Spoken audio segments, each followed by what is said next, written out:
Hello friend, আপনারা কেমন আছেন? আশা করি সবাই ভালো আছেন। আমিও ভালো আছি। আজকে আরেকটা ভিডিও আপনাদের কাছে তুলে ধরলাম। তো আপনারা ভিডিওটি সম্পূর্ণভাবে দেখবেন। ভিডিওটি স্কিপ না করে না টেনে সম্পূর্ণভাবে দেখবেন। একটা লাইক করবেন। আমি আরও ভিডিও দিয়েছি, আপনারা দেখেন কিন্তু লাইক বা কমেন্ট কিছু করেন না। তো আজকে আমি তেলাপিয়ার মাছ দিয়ে টমেটো আলু ঝোল রান্না করব।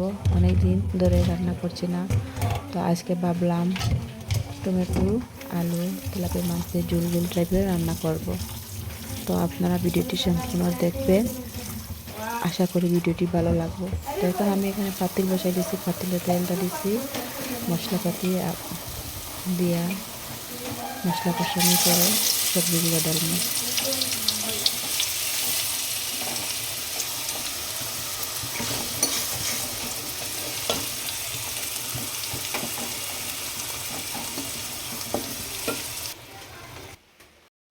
তো এখানে আমার আলু কষা শেষ। আলু হাফ সিদ্ধ হওয়ার পরে টমেটো ডালিব। তো আলু ফুল সিদ্ধ আবার টমেটো ডালিলে আলু টেস্ট হবে না। হাফ সিদ্ধ থাকা অবস্থায় টমেটো ডালিলে আলুর সঙ্গে টমেটোটা গলে যাইব এবং ঝোলটা ঘন হবে, খেতেও টেস্ট হবে।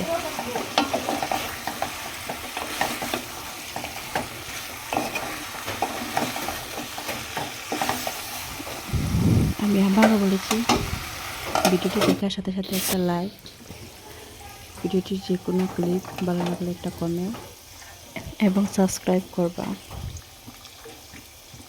আর আমি এখন টমেটো আলু পুরোপুরি সিদ্ধ হয়ে গেছে, তেলাপিয়া মাছগুলা দিলাইছি, ঢাকা দিয়ে 2 মিনিট পরে আবার ঝোল দিলাইব। ঝোল ঝোল টাইপের রান্না করলে খেতে টেস্ট হয়।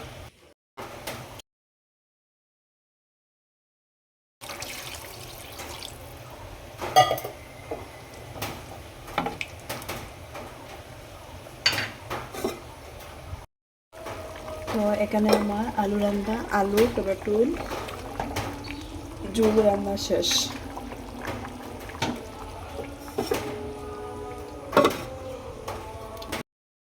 আর এখানে আমি 1.5 কেজি করার লাগে পেঁয়াজ, কাঁচামরিচ, লবণ, অল্প একটু হলুদ দিয়ে ভাজি করে নিব।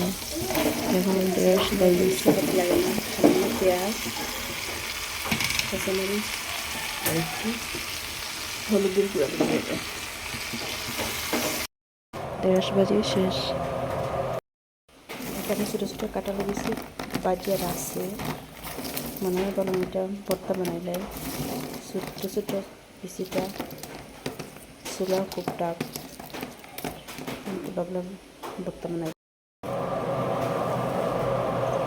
আর এখানে আমি কাঁঠালের বিচি, পেঁয়াজ, লঙ্কার গুঁড়ো, লবণ, সামান্য একটু সরষের তেল দিয়ে বাড়ানো ফসলাই লেবু। যত বেশি ফসলাইবা তত বেশি টেস্ট। যে কোনো ভর্তা টাইপের ফসলানির মতো টেস্ট।